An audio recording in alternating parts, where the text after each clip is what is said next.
Hello friends, welcome to ಸುಮೀಸ್ ಮನೆ ಅಡುಗೆ recipes. ಇವತ್ತು ನಾನು ನಿಮಗೆ ಎಗ್ ಮಸಾಲ ಕರ್ರಿ ಹೇಗೆ ಮಾಡೋದು ಅಂತ ಈಸಿಯಾಗಿ ತೋರಿಸ್ಕೊಡ್ತಾ ಇದ್ದೀನಿ. ನೀವು ಇದನ್ನು ರುಬ್ಬು ಕೂಡ ಮಾಡ್ಬೋದು, ಹಾಗೆ ರುಬ್ಬದೆ ಕೂಡ ಈಸಿಯಾಗಿ ತುಂಬ ಬೇಗನೆ ಮಾಡ್ಬೋದು. ಇದನ್ನು ನಾವು ದೋಸೆ, ಚಪಾತಿ, ಪೂರಿ, ಅನ್ನ, ಮುದ್ದೆ ಇದಕ್ಕೆಲ್ಲ ಕಾಂಬಿನೇಷನ್ ಚೆನ್ನಾಗಿರುತ್ತೆ. ಸೊ ಇದನ್ನು ನೋಡೋಕ್ಕೆ ಮುಂಚೆ ಪ್ಲೀಸ್ ನನ್ನ ಒಂದು ಚಾನಲ್ನ ಸಬ್ಸ್ಕ್ರೈಬ್ ಮಾಡ್ಕೊಳ್ಳಿ, ಲೈಕ್ ಮಾಡಿ, ಶೇರ್ ಮಾಡಿ, ಕಮೆಂಟ್ ಮಾಡಿ, ಹಾಗೆ ತಪ್ಪದೆ ಬೆಲ್ ಬಟನ್ನ ಪ್ರೆಸ್ ಮಾಡೋದನ್ನ ಮರಿಬೇಡಿ. ಇಲ್ಲಿ ನಾನು ಒಂದು 6 ಮೊಟ್ಟೆನ ಬೇಯಿಸಿಟ್ಕೊಂಡು ಒಂದು 10 ಮಿನಿಟ್ಸ್ ಚೆನ್ನಾಗಿ ಬೇಯಿಸ್ಕೊಂಡು ಅದನ್ನು ಸಿಪ್ಪೆನೆಲ್ಲ ಬಿಡಿಸಿ ಈ ರೀತಿ ದಾರದಲ್ಲಿ ಕಟ್ ಮಾಡ್ಕೊತಾ ಇದ್ದೀನಿ. ನೀವು ಚಾಕೆಲ್ಲೂ ಕೂಡ ಕಟ್ ಮಾಡ್ಕೊಳ್ಬೋದು, ಬಟ್ ನಾವು ದಾರದಲ್ಲೇ ಕಟ್ ಮಾಡಿಕೊಂಡ್ರೆ ನೀಟಾಗಿ ಶೇಪ್ ಬರುತ್ತೆ.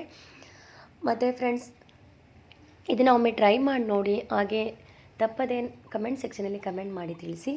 ಈಗ ಇದಕ್ಕೆ ಬೇಕಾಗಿರೋ ಇಂಗ್ರೀಡಿಯೆಂಟ್ಸ್ನ ನೋಡ್ಕೊಳ್ಳೋಣ. ನಾನಿಲ್ಲಿ ಒಂದು ದೊಡ್ಡದಾದಂಥ 3 ಈರುಳ್ಳಿನ ಸಣ್ಣದಾಗಿ ಹಚ್ಚಿಟ್ಕೊಂಡಿದ್ದೀನಿ.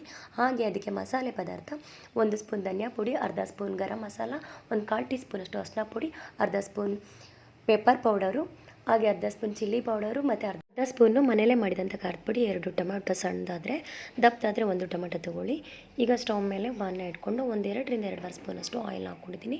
ಎಣ್ಣೆ ಜಾಸ್ತಿ ಇಷ್ಟಪಡೋರು 3 ಸ್ಪೂನ್ ಹಾಕ್ಕೊಳ್ಳಿ.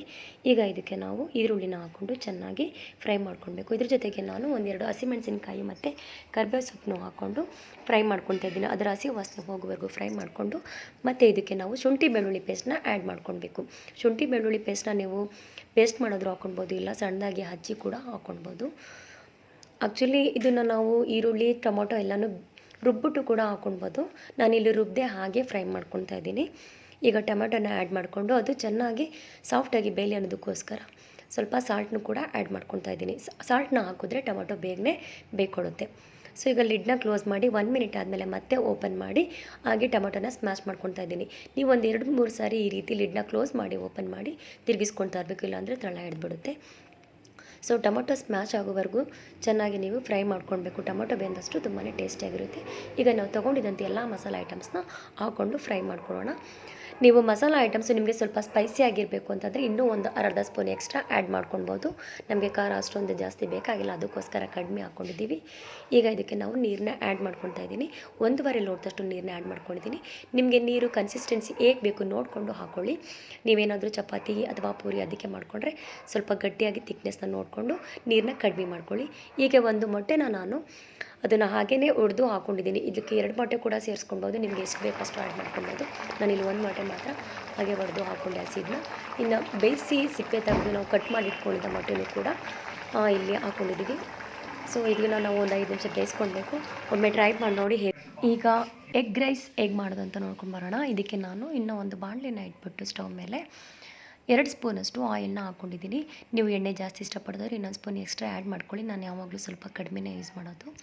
ಈಗ ಅದಕ್ಕೆ ಸಣ್ಣದಾಗಿ ಹಚ್ಚಿಟ್ಕೊಂಡಿರೋಂಥ ಬೆಳ್ಳುಳ್ಳಿ, 3 ಹಸಿಮೆಣಸಿನ್ಕಾಯಿ, ಹಾಗೆ 2 ಈರುಳ್ಳಿ ಸಣ್ಣದಾಗಿ ಹಚ್ಚಿಟ್ಕೊಂಡು ಅದನ್ನೆಲ್ಲ ಹಾಕ್ಕೊಂಡು ಫ್ರೈ ಮಾಡಿಕೊಂಡು, ಅದ್ರ ಜೊತೆಗೆ ಶುಂಠಿ ಬೆಳ್ಳುಳ್ಳಿ ಪೇಸ್ಟ್ನು ಕೂಡ ಹಾಕ್ಕೊಂಡು ಫ್ರೈ ಮಾಡ್ಕೊತಾ ಇದ್ದೀನಿ. ಇದರ ಹಸಿ ವಾಸನೆ ಹೋಗುವವರೆಗೂ ಚೆನ್ನಾಗಿ ಫ್ರೈ ಮಾಡ್ಕೊಳ್ಬೇಕು. ಈಗ ನಾನು 1 ಟೊಮೆಟೊನ ಆ್ಯಡ್ ಮಾಡ್ಕೊತಾ ಇದ್ದೀನಿ. ಆ್ಯಕ್ಚುಲಿ ಟೊಮೆಟೊನ ಹಾಕ್ಕೊಳ್ಬೋದು, ಇಲ್ಲ ಅಂದರೆ ನೀವು ಸ್ಕಿಪ್ ಮಾಡ್ಕೊಳ್ಬೋದು. ನಾವು ಎಲ್ಲ ಆದಮೇಲೆ ಕೊನೆಯಲ್ಲಿ ಒಂದು ಅರ್ಧ ಹೋಳನಷ್ಟು ನಿಂಬೆಹಣ್ಣು ರಸನ ಕೂಡ ಹಾಕ್ಕೊಳ್ಬೋದು. ಸೊ ಟೊಮೆಟೊ ಚೆನ್ನಾಗಿ ಬೇಗ ಬೇಯ್ಕೊಳ್ಳಿ ಅನ್ನೋದಕ್ಕೋಸ್ಕರ ಇಲ್ಲಿ ಸಾಲ್ಟ್ನ ಮೊದಲೇ ಹಾಕ್ಕೊತಾ ಇದ್ದೀನಿ. ಬೇಗ ಸ್ವಲ್ಪ ಸಾಫ್ಟ್ ಆಗೋದಕ್ಕೋಸ್ಕರ ನಾವು ಸಾಲ್ಟ್ನ ಆ್ಯಡ್ ಮಾಡ್ಕೊತೀವಿ. ಈಗ ಟೊಮೆಟೊ ಆಲ್ಮೋಸ್ಟು 3/4 ಭಾಗ ಬೆಂದಿದೆ. ಈಗ ಇದಕ್ಕೆ ನಾವು ಧನಿಯಾ ಪುಡಿ, ಅರಿಶಿನ powder, chilli powder, garam masala ಇದನ್ನೆಲ್ಲನೂ ಹಾಕ್ಕೊತಾ ಇದ್ದೀನಿ. ಧನಿಯಾ ಪುಡಿ ಒಂದು ಸ್ವಲ್ಪ ಜಾಸ್ತಿ ಹಾಕ್ಕೊಂಡಿದ್ದೀವಿ. ಈಗ ಮೊಟ್ಟೆನ ಒಂದು 5 ಮೊಟ್ಟೆ ತೊಗೊಂಡು ಅದನ್ನು ಒಡೆದು ಹಾಕ್ಕೊಂಡು ಅದು ಲೈಟಾಗಿ ಹಾಗೇ ಫ್ರೈ ಮಾಡಿಕೊಂಡು ಅದಕ್ಕೆ ನಾನು ತೋರಿಸಿದಂತಹ ಮಸಾಲೆ ಪುಡಿನ ಸೇರಿಸ್ಕೊಳ್ಬೇಕು. ಸುಮ್ಮನೆ ಲೈಟಾಗಿ ತಿರುಗಿಸ್ಕೊಳ್ಳಿ, ಜಾಸ್ತಿ ತಿರುಗಿಸ್ಕೋಗ್ಬಿಡಿ, ಎಲ್ಲ ಸ್ಮ್ಯಾಶ್ ಆಗಿಬಿಡುತ್ತೆ, ತುಂಬ ಸಣ್ಣ ಆಗಿಬಿಡುತ್ತೆ. ಕೆಳಗಡೆಯಿಂದ ತಳಭಾಗ ಹಿಡಿದಂಗೆ ಇದು ಮಾಡ್ಕೊಳ್ಬೇಕು. ಈಗ ಇದಕ್ಕೆ ನಾನು ತೋರಿಸಿದಂಥ ಮಸಾಲ ಪುಡಿನ ಹಾಕ್ಕೊಂಡು ತಿರುಗಿಸ್ಕೊಳ್ತಾ ಇದ್ದೀನಿ. ಹಾಗೆ ಚಿಲ್ಲಿ ಪೌಡರ್ ಒಂದು ಅರ್ಧ ಸ್ಪೂನ್ ಹಾಕ್ಕೊಳ್ಳಿ. ನಿಮಗೆ ಖಾರ ಜಾಸ್ತಿ ಬೇಕು ಅಂದರೆ ಇನ್ನೂ ಒಂದು ಅರ್ಧ ಸ್ಪೂನ್ ಎಕ್ಸ್ಟ್ರಾ ಚಿಲ್ಲಿ ಪೌಡರ್ನ ಆ್ಯಡ್ ಮಾಡ್ಕೊಳ್ಳಿ. ಸೊ ಫ್ರೆಂಡ್ಸ್, ಯಾರೆಲ್ಲ ನನ್ನ ವೀಡಿಯೋನ ನೋಡ್ತಾ ಇದ್ದೀರಾ ದಯವಿಟ್ಟು ಸಬ್ಸ್ಕ್ರೈಬ್ ಮಾಡ್ಕೊಳ್ಳಿ. ನಾನು ಪ್ರತಿ ಸಲ ಹೇಳ್ತಾ ಇರ್ತೀನಿ, ಲೈಕ್ ಮಾಡಿ, ಶೇರ್ ಮಾಡಿ, ಕಮೆಂಟ್ ಮಾಡಿ, ತಪ್ಪದೆ ಬೆಲ್ ಬಟನ್ನ ಪ್ರೆಸ್ ಮಾಡೋದನ್ನ ಮರಿಬೇಡಿ. So I am requesting you. ಈಗ 1 ಲೋಟ ಅಕ್ಕಿ ಹಾಕ್ಕೊಂಡು ಅನ್ನ ಮಾಡ್ಕೊಂಡಿದ್ದೆ.